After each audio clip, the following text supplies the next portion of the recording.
வணக்கம். நான் உங்கள் சுகர்நாடி ஜோதிடர் பிரபஞ்சம் பீதாம்பர கண்ணன். இன்று என்ன தகவல் பார்க்க போகிறோம்னா,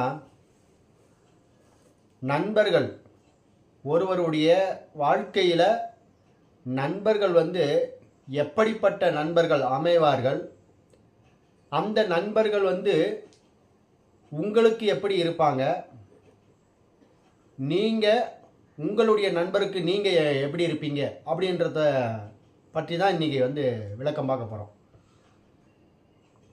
இது என்னங்க புது விஷயமா இருக்குது அப்படின்னு நீங்கள் யோசிக்கலாம். நேற்று ஒருத்தர் ஜாதகம் பார்த்தாரு. எல்லா பாவகத்துக்கும் ஒரு கேள்வி கேட்டுட்டு வந்தார். எல்லாத்தையும் அவர் துல்லியமாக பலன் கேட்டு வாங்கிட்டார். அவர் நடுவில் ஒரு கேள்வியை முன்னிறுத்தி வச்சுக்கிட்டே இருந்தார். நான் ஒரு தொழிலுக்கு போனாலும் சரி, உத்தியோகத்துக்கு போனாலும் சரி, அந்த நண்பர் தீய பழக்கத்தில் ஆளாயிடுறாரு, அது எனக்கு பிடிக்கல, அதனால் நான் அந்த வேலையை விட்டு வந்துடுறேன், அதனால் அந்த உத்தியோகத்தை விட்டு வந்துடுறேன் அப்படின்னு அவர் அதை சொல்லிக்கிட்டே இருந்தார். சரி, இப்படி சொல்லிட்டு இருக்காரு, இவருக்கு இது ஜாதகத்தில் எப்படி இருக்கும் அப்படின்னு சொல்லிட்டு அவருடைய ஜாதகத்தில் நாம் பார்த்து சொன்னோம். அப்புறம் அவருக்கு புரிதல் ஏற்பட்டு சரிங்க ஐயா அப்படின்னு சொல்லிட்டு அவர் கிளம்பி போயிட்டார். நாம் இந்த வீடியோவில் என்ன சொல்ல போகிறோம்னா, ஒருவருடைய வாழ்க்கையில் அவருடைய நண்பர்கள் எப்படி இருப்பாங்க, நல்ல நண்பர்கள் அமைவது எப்படிப்பட்ட சூழ்நிலையில் இருந்தால் அவர் இந்த ஜாதகர் நல்ல நண்பனை அடைவார்கள், எப்படிப்பட்ட சூழ்நிலைகள் இருந்தால் தீய நண்பனை அடைவார்கள்ன்றது தான் இந்த வீடியோவினுடைய விளக்கமே. நண்பர்கள் என்றால் ஜோதிடத்தில் 7ஆம் இடத்தை பார்ட்னர் சொல்லுவாங்க. ஆணாக இருந்தால் பெண்ணு, பெண்ணாக இருந்தால் ஆண், கணவன் மனைவி பார்ட்னர். தொழிலில் பார்ட்னர், அதுலேயும் 7ஆம் இடம் வரும். இப்போ நாம் பார்க்க போகிறது பொதுவான விதியில் புதன் என்றால் நண்பன். நாடி ஜோதிடத்தில் புதன் என்றால் ஒருவருக்கு நண்பனை குறிக்கும். அந்த புதனும் லக்னத்துக்கு 7ஆம் அதிபதியும் நம்ம எடுத்துக்கலாம். பார்ட்னராக இருந்தாலும் சரி, அது மனைவியாக இருந்தாலும் சரி, கணவனாக இருந்தாலும் சரி, பங்குதாரராக இருந்தாலும் சரி, நண்பனாக இருந்தாலும் சரி, இந்த சுகர் நாடி முறையில் எப்படி எளிமையாக துல்லியமாக எடுத்து சொல்கிற மாதிரி ஒருவருடைய ஜாதகத்தை பார்த்து உங்களுக்கு இப்படிப்பட்ட நண்பர்கள் தான் அமைவார்கள், அதில் எந்த சந்தேகமும் கிடையாது. நீங்கள் உங்கள் ஜாதகத்தை எத்தனை லட்சம் ஜாதகம்னா எடுத்து செக் பண்ணி பார்த்துக்கலாம். இப்போ ஒரு உதாரண ஜாதகம் போட்டு நம்ம விளக்கும்போது அது உங்களுக்கும் புரியும். இந்த வீடியோவை அவரும் பார்ப்பார், இந்த ஜாதகம் பார்த்துட்டு போனவரும் பார்ப்பார். அவரை பற்றி நம்ம ஒன்றும் தவறாக ஒன்றும் பேச போகிறது இல்லை. அவருடைய ஒரே ஒரு பாயிண்ட், அவருடைய நண்பர் எப்படி அவருக்கு காட்சி அளிக்கிறாருன்றதை நம்ம எப்படி சொன்னோன்றதை இந்த வீடியோவில் நீங்கள் பார்க்க போகிறீங்க. கும்ப லக்கணம், லக்கணத்திலே சூரியன், மீனத்தில் செவ்வாய் சுக்கிரன், மேஷத்தில் ராகு, துலாமுல கேது, விருச்சிகத்தில் சந்திரன் சனி, மகரத்தில் புதன் குரு. இப்போ இவர் லக்னாதிபதினா இவர் இந்த கும்ப லக்கணத்துக்கு அதிபதி யார்? சனி பகவான். அவர் எங்கே இருக்கிறாரு? 10ல் இருக்கிறார், விருச்சிக வீட்டில் இருக்கார். நல்ல இடத்துல தாங்கிறார், கேந்திரத்தில் இருக்கிறாருன்னு சொல்லலாம்.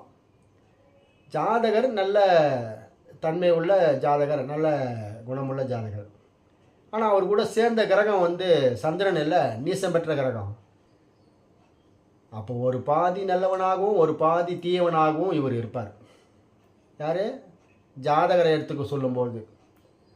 சரி, ஜாதகருடைய நண்பனை போவோம். அடுத்தது புதன். இந்த ஜாதகருடைய நண்பன் புதன் எடுத்துக்கணும்னா அட்டமாதிபதியாக வரார் இவருக்கு. யார்? கும்ப லக்னத்துக்கு அட்டமாதிபதி புதன் நண்பனாக வராரு. அவர் 12ல் உட்காந்துறார். அட்டமாதிபதி மட்டும் இல்லை, அவர் 12லேயும் விரயத்தையும் கொடுக்குறாரு. அப்போ இவருடைய நண்பன் எப்படி இருப்பாங்கன்னா, இவர் நல்ல விதமாக பழகினாலும் சரி, தீய விதமாக பழகினாலும் சரி, இவருடைய நண்பன் 100% 10% என்னவாக இருப்பார்? தீய விதத்தில் தான் அவர் பழகுவார். தீய நண்பர்களைத்தான் இவர் நண்பர்களாக தேர்ந்தெடுப்பார் இந்த ஜாதகர்.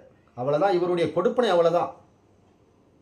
ஆனால் நண்பனை பற்றி வரலாறுகள் நிறைய சொல்லுது. நண்பனுக்காக உயிரை விட்டவங்க, நண்பனுக்காக தன்னுடைய பொருள், அசையும் பொருள், அசையாத பொருள் அனைத்தையும் மனைவிக்கு அடுத்த இடத்துலையே நண்பனை வச்சு பார்க்கக்கூடிய உன்னதமான நட்பெலாம் இருக்குது. அந்த ஜாதகத்தை நம்ம அப்புறம் பார்ப்போம். இந்த ஜாதகத்தில் ஏன் அப்படி இருக்கு அப்படின்னா, இவருக்கு புதன் நண்பர்ன்றத நாடி ஜோதிடத்தில் எடுக்கும்பொழுது புதன் என்னவா இருக்காரு, அட்டமாதிபதியாக வந்துடுறாரு. அந்த அட்டமாதிபதி 12ல் இருக்கார், செவ்வாயினுடைய நட்சத்திரத்தில் இருக்கிறார். செவ்வாய் எங்கே இருக்கிறாரு, லக்கணத்துக்கு 2ல் உச்சம் பெற்ற சுக்கிரனோட சேர்க்கை பெற்று தான் இருக்கிறாரு. அந்த உச்சம் பெற்ற சுக்கிரனோட சேர்க்கை பெற்று செவ்வாய் உத்திரட்டாதி காலில் இருக்கிறார், சனியினுடைய காலில் இருக்கார். சனி எங்கே இருக்கிறாரு, விருச்சிகத்தில் இருக்கிறாரு. சந்திரனுடைய சேர்க்கை பெற்று நீசம் பெற்ற ஒரு கிரகத்தோடு ஒரு கிரகம் சேர்ந்தால் அந்த கிரகமும் பலனை இழக்கும், சுப பலனை இழக்கும். எந்த ஒரு கிரகம் நீசம் பெறுதோ 12 ராசியில் அந்த கிரகத்தோடு இன்னொரு கிரகம் சேர்ந்தாலும் சரி, அது என்ன பண்ணும், தன்னுடைய பலனை இழக்கும், நீசத்தன்மையை கொடுக்கும். அதனுடைய தசாபுத்தி காலங்களில் கண்டிப்பாக கொடுக்கும். இதுதான் முக்கியமான ஒரு பாயிண்ட்டு.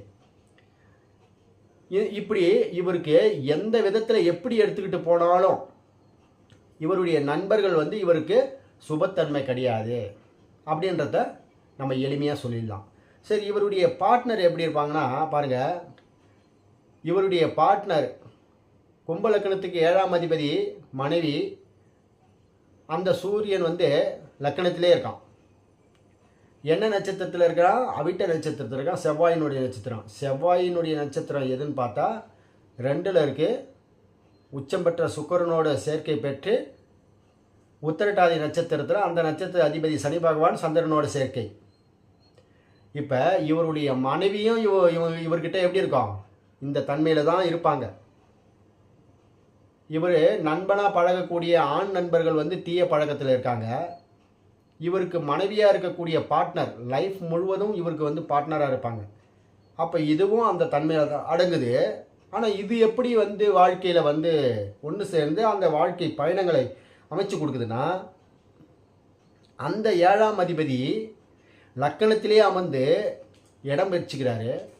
அவர் வாங்கிய கால அதிபதி அவிட்ட நட்சத்திரம், அவர் 2ல் உட்காந்துக்கிறார். குடும்பத்தில் அமர்ந்து அந்த குடும்பத்தை அவர் தான் எடுத்து நடத்துவார். இந்த ஜாதகருடைய பார்ட்னரு மனைவி லக்கணத்தில் அமர்ந்து அவர் அமர்ந்த கால அதிபதி செவ்வாய் 2ல் உட்கார்ந்து அவர் குடும்பத்தை அவர் தான் நடத்துவார். இப்போ அந்த நண்பர்களுக்கும் இந்த பார்ட்னர் நம்மளுடைய மனைவியோ நம்மளுடைய கணவனோ அப்படின்றது தான் 7ஆம் இடம். அந்த 7ஆம் இடம் எப்படி இந்த அமைப்பை எப்படி பிரித்து பார்க்குது பாருங்கள். இதுதான் எந்த இடத்த எந்த கிரகத்தை எடுத்து சொல்லும் பொழுது அந்த காரத்துவமும் பாவகத்துவமும் பக்காவாக உட்காரும். இப்போ ஒரு நல்ல ஜாதகம், நல்ல நண்பரால் நல்ல முக்கியத்துவம் அடைஞ்சேன் அப்படின்ற ஒரு ஜாதகத்தை சொல்கிற மாதிரிங்க. விருச்சிக லக்கணம், நண்பன் என்று சொல்லக்கூடிய புதன் உச்சமாக வர்றார் எங்க, கன்னி வீட்டில். அது உட்கார்ந்த கால அதிபதி சித்திரை நட்சத்திரம். அந்த சித்திரை நட்சத்திரத்துக்கு அதிபதி செவ்வாய் விருச்சிக லக்கணத்துக்கு 3ல் அமர்ந்து உச்சம் பெறுகிறார். அவர் உட்கார்ந்த அதிபதி திருவோண நட்சத்திரத்தில் அமர்ந்து அந்த நட்சத்திரத்தினுடைய அதிபதி எங்கே இருக்காரு, லக்கணத்துக்கு 7ல் உச்சம் அடைகிறார். இப்போ இந்த ஒரு ஜாதகர்னு வச்சுங்க, நண்பர்களுக்காக பொருள் உதவி, பண உதவி, உடல் உழைப்பு அனைத்துமே இவங்க ஒன்றுமே இல்லை, ஒரு வார்த்தை சொன்னால் போதும் அனைத்துமே அந்த நண்பர்கள் செய்து கொடுப்பார்கள். இதுக்கு என்ன காரணம்னா, லக்கணத்திலிருந்து 11ஆம் இடத்தில் அமர்ந்த புதனும், புதன் அமர்ந்த நட்சத்திர அதிபதி செவ்வாய் உச்சமும், உச்சமாக உட்கார்ந்த செவ்வாயினுடைய கால அதிபதி சந்திரன் அவர் உச்சமும், அந்த சந்திரன் சூரியனுடைய நட்சத்திரத்தில், சூரியன் லக்கணத்துக்கு 12ல் நீசம் பெற்றிருக்கிறார். இந்த இடத்துல பாருங்க, லக்கணத்துக்கு 11 புதன், புதன் அமர்ந்த அதிபதி செவ்வாய், செவ்வாய் கால அமர்ந்த அதிபதி சந்திரன், சந்திரன் அமர்ந்த கால அதிபதி கார்த்திகை நட்சத்திரம். அவர் வந்து சூரியன் நீசம். இந்த இடத்துல 1 2 3 4வது காலில் உட்கார்ந்து இருக்கிற சந்திரன் உட்கார்ந்த அதிபதி, ஆனால் உச்சமாக வர்றார் அந்த வீட்டில். ஆனால் அவர் உட்கார்ந்த கால அதிபதி நீசமாக வர்றதுனால இந்த ஜாதகர், இப்போ நான் சொன்னல அந்த விருச்சக லக்கண ஜாதகர், நண்பர்கள் இவருக்கு நல்ல விதமாக இருப்பார்கள். இவர் வந்து அந்த நண்பர்களுக்கு சரியாக இருக்க மாட்டார். ஏன்னாக்கா லக்கணத்துக்கு 12, இந்த லக்னாதிபதிக்கு தான் 12 வந்து சூரியன் நீசமாக வராரு சுவாதியினுடைய காலில். அந்த சுவாதி வந்து விருச்சிகத்துக்கு வந்து 8ல் இருக்கிறாரு மிதுனத்தில். இந்த ஜாதகர் நண்பர்களை இவர் வெட்டி விடுவார். உங்ககிட்ட நான் ஆதாயத்தெல்லாம் பெற்றுக்கொள்வேன், என்கிட்ட நீ எதையுமே வாங்க முடியாது. இந்த ஜாதகத்தை நீங்கள் நல்லா பாருங்கள். விருச்சக லக்கணம், லக்கணத்துக்கு 11 புதன், புதன் அமர்ந்த கால அதிபதி செவ்வாய் சித்திரை, அவர் உச்சம் மகரத்தில், அவர் உட்கார்ந்த கால அதிபதி திருவோணம், அவர் உட்கார்ந்த வீடு வந்து ரோகிணி வீடு ரிஷபத்தில், அதில் கார்த்திகை நட்சத்திரம் ஏறி சந்திரன் இருக்கிறார்.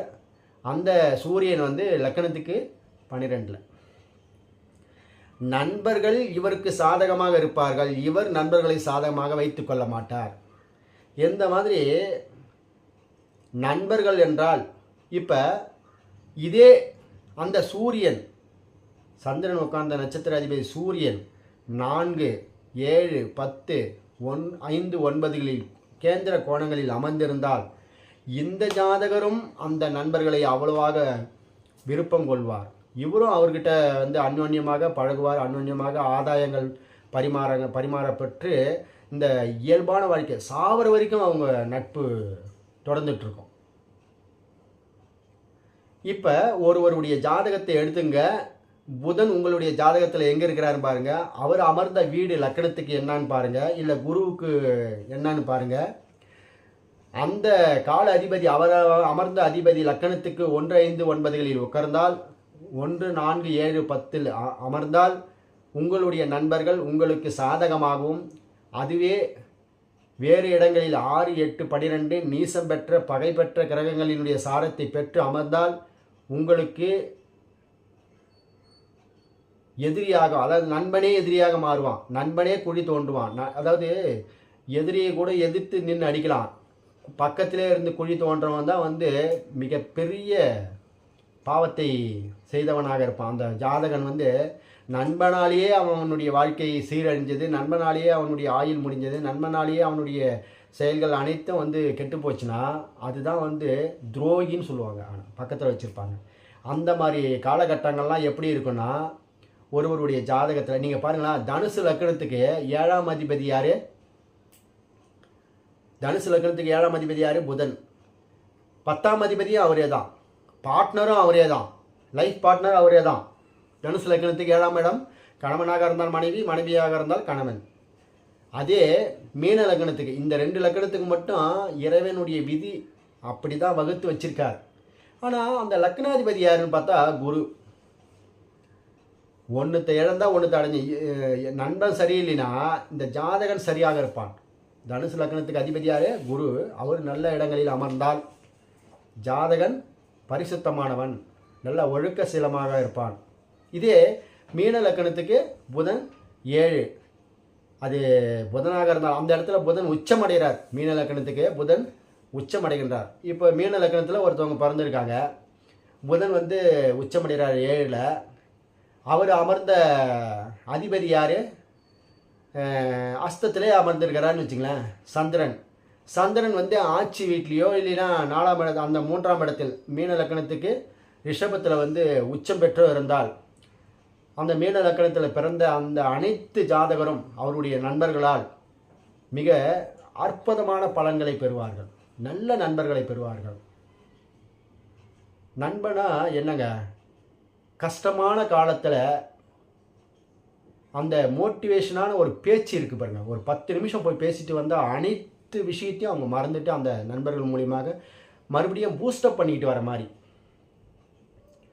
எப்படி வந்து ஒரு ஆண் ஒரு பெண்கிட்ட திருமணமாகி அவருடைய உடலாலேயும் மனதாலேயும் அவங்களுடைய உரையாடல் நடந்து அது மூலிமா விழிப்பு அடைகிறாங்களோ அந்த மாதிரி நண்பர்கள் மூலியமாக அந்த விழிப்பு வந்து உணர்வு அடைவார்கள் அவர்கள். அதனால தான் நண்பர்களுக்கு வந்து நிறைய கதைகள் இருக்குது. துரியோதனன் கர்ணன் கதைகள்லேருந்து அது மாதிரி நிறைய விஷயங்கள் இருக்குது. இந்த வீடியோ வந்து முக்கிய தாற்பயமே என்னென்னா, இவர் வந்து தொழில்னு பார்த்தோம்னா இந்த ஜாதகர் பாருங்கள், துலா லக்னத்துக்கு 10ஆம் அதிபதி யார்? செவ்வாய்.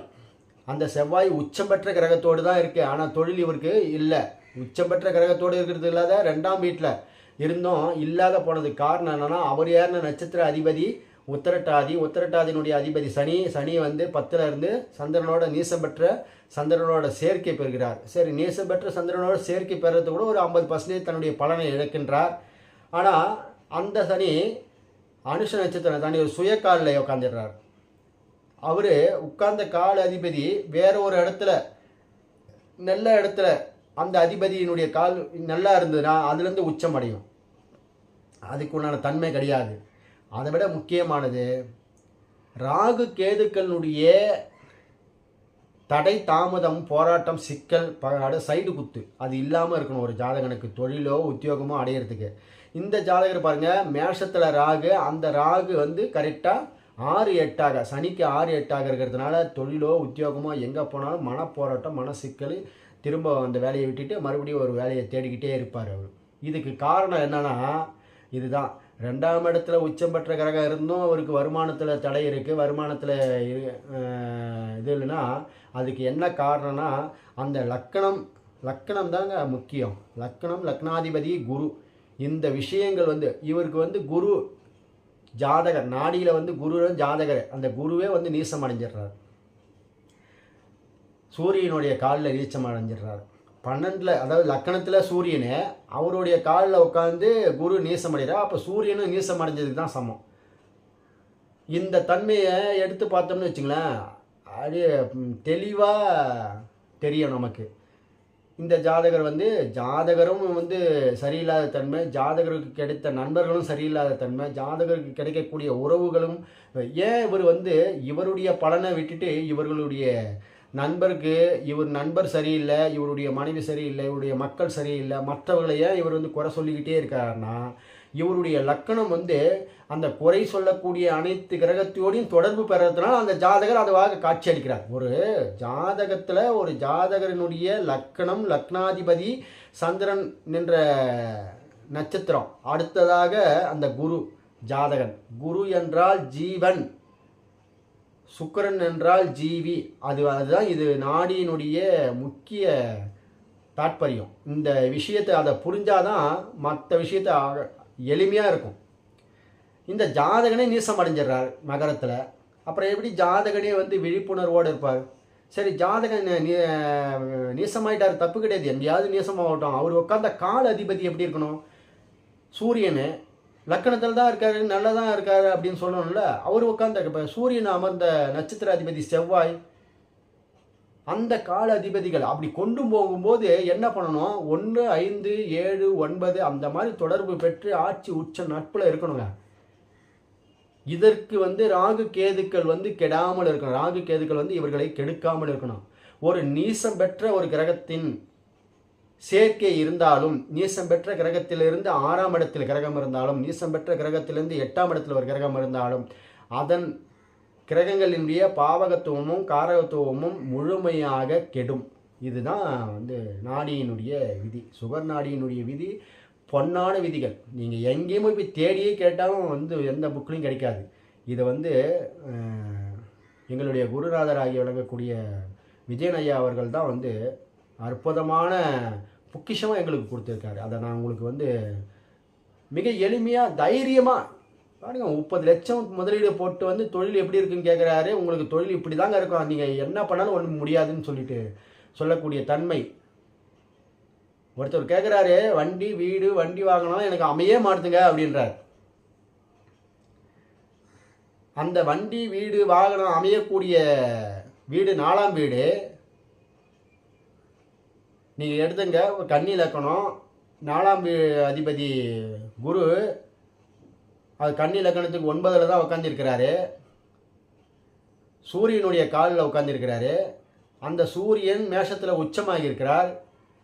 ஆனால் கன்னி லக்னத்துக்கு 8ல் உட்கார்ந்திருக்கிறார். இது எப்படி இருக்குது பாருங்கள். பக்காவாக எடுத்து சொல்லிடும், என்ன சொன்னாலும் சரிதான். இப்போ அப்படியே நீங்கள் குருவை லக்கணமாக போடுங்க. அவருக்கு குருவை லக்கணமாக போட்டிங்கன்னா, குரு ரிஷப வீட்டில் குரு, அந்த வீட்டிலேருந்து 4ஆம் அதிபதி யார்? சந்திரனா வருவார். ரிஷபம் 1, மிதுனம் 2, கடகம் 3, சிம்மம் சூரியனா வருவார். அந்த சூரியன் ரிஷபத்துக்கு 12ல் இருக்கார். எப்படி விரயத்தை தான் சொல்கிறாரு. நீங்கள் எப்படி போட்டு பார்த்தாலும் மிக எளிமையாக இருக்கும். சுகர் நாடி மெத்தடில் வந்து எந்த பாவகத்தினுடைய கேள்விகள் கேட்டாலும் அந்த பாவகத்தினுடைய அதிபதி எந்த காலில் உட்காந்துறாரு, அவர் எப்படி உட்காந்துறாரு, அவருக்கு ராகு கேதுக்கள் எப்படி அமர்ந்திருக்கிறாங்க, அந்த ஜாதகர் அதை பிராப்தத்தை பெறுவாரா, அந்த லக்கண தொடர்பு இருக்கா, எத்தனை கோடிக்கு வேணால் அதிபதியாக இருக்கலாம், அந்த லக்கணம் வந்து அந்த கோடிக்கு சம்மந்தப்படணும். அப்போ தான் அந்த ஜாதகர் அந்த கோடியை அனுபவிப்பார். இல்லைன்னா முடியாது. கோடீஸ்வரன் வீட்டிலே வந்து ஒருத்தர் பிறக்கிறாருங்க. கோடிக்கு அதிபதியாக தான் பிள்ளையாவே பிறக்கிறார். அவர் அந்த கோடியை பூரா அவர் அந்த குழந்தை மேலே எழுதி வைக்கிறாரு. அவர் என்ன பண்ணுறாரு, எனக்கு இந்த கோடியை வேணாம், இந்த பணமும் வேணாம் தூக்கி போட்டு அவர் மாட்டு வெளியே பரதேசியாக வராரு.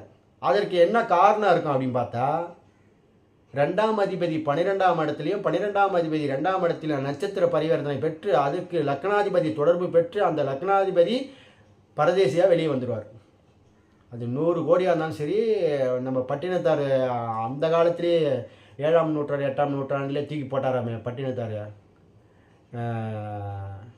900 கோடி. ஆனால் எந்த நூற்றாண்டுன்னு சரியாக தெரியல. இதற்கு எல்லாம் காரணம் என்னன்னா, கிரகங்கள் தான். இறைவனுடைய வடிவமாக கிரகங்களினுடைய தன்மை, அதை நம்ம முன்னோர்கள், அது முன்னோர்கள் யாரும் கிடையாது, இறைவனுடைய படைப்பாக பிறக்கக்கூடிய மனித பிறப்பிலிருந்து பிறந்தவங்க தான் சித்தர்களாக, ஞானிகளாக, பெருமான்களாக கண்டுபிடித்து அந்த ஞானத்தில் வந்து நம்ம சொல்லிட்டு போனது. இறைவனே வந்து ஒரு நிமிஷம் வந்து ஆட்பட்டு சொல்கிறார், ஒரு நிமிஷத்தில் ஏழையை பணக்காரனாக்க முடியும், பணக்காரனை ஏழையாக்க முடியும் என்னால், ஆனால் அதை நான் செய்ய மாட்டேன். ஏன்னு கேட்டால், நான் ஆல்ரெடி டிசைனில் இருக்கேன். ஆல்ரெடி அண்டத்தை டிசைன் பண்ணிட்டேன். ஒவ்வொரு டைமும் நான் போயிட்டு வந்து வடிவமைப்பை மாற்ற முடியாது. அதனால் ஆல்ரெடி நான் டிசைன் பண்ணிட்டேன். அந்த டிசைன் படி நீங்கள் இருங்க. அந்த பிராப்தத்தை நீங்கள் பெற வேண்டுமென்றால் எந்த வடிவத்தை நான் எடுக்கணும், எந்த பிராப்தத்தை நான் பெறணும், எதை பெற்றால் நன்மை, எதை பெற்றால் நான் சுகம், எதை பெற்றால் நான் புகழ், எதை பெற்றால் கீர்த்தி, இதெல்லாம் அடையணுமோ அப்போ இறைவனை தஞ்சம் அடைய வேண்டும். அப்போ இறைவனை எப்படி தஞ்சம் அடையணும்னா இறைவனாக மாற வேண்டும். அப்போ அதுதான் வந்து சித்தர்கள், ஞானிகள், பெருமான்கள்லாம் வந்து இறைவன் தடுத்து ஆட்கொண்டான்னு சொல்லுவாங்க. அப்போ இறைவனாக மாறிட்டா நீ ஏழையாகவும் பிறக்கலாம், பிச்சைக்காரனாகவும் பிறக்கலாம், இதுவாகவும் பிறக்கலாம், சுகமாகவும் பிறக்கலாம், சுகமற்றும் பிறக்கலாம். நான் இறைவனாக மாறிட்டேங்க, எனக்கு எதில் இச்சை வருதோ அதுவாக நான் பிறந்து மறுபடியும் இறைவன் கிட்ட போவேன். அதுதான் சொல்கிறாரு. அப்போ ஆல்ரெடி எல்லாமே டிசைன் பண்ணதுனால என்ன ஆகும், ஆனால் அந்த டிசைன் பண்ணுறது லக்னாதிபதி சந்திரன், லக்னம் இருந்த புள்ளி, இந்த 3த்தையும் பார்க்கணும். அந்த 3ம் மீதி இருக்கிற 12 கட்டத்தோடு எப்படி தொடர்பு பெறுதோ அந்த தொடர்பில் தான் அந்த ஜாதகர் இந்த வாழ்க்கை பயணத்தை வாழ்வார்ன்றதை நம்ம வந்து எளிமையாக சொல்லலாம். அது நண்பனாக இருந்தாலும் சரி, மனைவியாக இருந்தாலும் சரி, கணவனாக இருந்தாலும் சரி, உங்களுடைய உற்ற பிள்ளைகளாக இருந்தாலும் சரி, பெற்றோர்களாக இருந்தாலும் சரி, மற்ற சக உறவுகளாக இருந்தாலும் சரி, எப்படி அமையும்ன்றதை உங்களுடைய ஜாதகத்தில் மிக எளிமையாக இந்த சுகர் நாடி முறையில் வந்து தெளிவாக எளிமையாக எடுத்து சொல்லுங்கள். உங்கள் ஜாதகத்தில் உங்களுடைய லக்கணத்துக்கு 1-5-9 உங்களுடைய உறவுகள் பலமாக இருக்கும் பட்சத்தில் உங்களுக்கு உறவுகள் பலமாக இருக்கும். அதே வந்து உங்களுடைய லக்கணத்துக்கு 6-8-12 தொடர்பு பெற்று ராகு கேதுக்களுடைய தொடர்பு பெற்று உங்கள் உறவுகள் சிக்கும் பட்சத்தில் அந்த உறவுகள் மூலியமாக உங்களுக்கு பகையும் நீச்சமும் எதிரித்தன்மையும் நஷ்டமும் எல்லா தன்மையும் கிடைக்கும்ன்றதை வந்து நம்ம எளிமையாக எடுத்து சொல்கிறது சுகர் நாடியில் வந்து அதி அற்புதமாக எடுத்து சொல்லலாம்.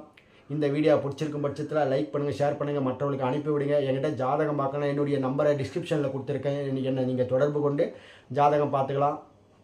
மிக எளிமையான முறையில் மிக துல்லியமாக 100% இதுதான் நடக்கும். குழந்தை இருக்கா இல்லையா, உங்களுக்கு வருமானம் இருக்கா இல்லையா, தொழில் வளர்ச்சி இல்லையா இருக்கா அப்படின்றத அற்புதமாக எடுத்து சொல்லும் சுகர் நாடி மெத்தடில்.